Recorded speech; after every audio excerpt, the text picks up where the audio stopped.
In the Control panel, switch to the mode Vertex. Highlight and scale the extreme vertices of the chair by the Z-axis.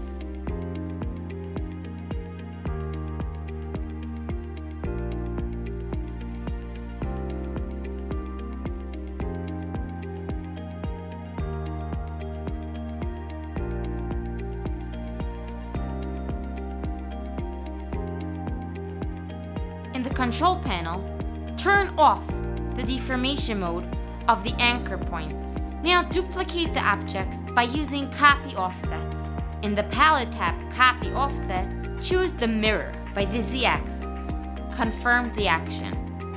Now let's move the created mirror copy by the Z-axis. Move it until the halves are docked. Select all of the objects and connect them by using Stitch and Scoop, Union. We want to smooth out the shape of the object by adding segments that will round the object.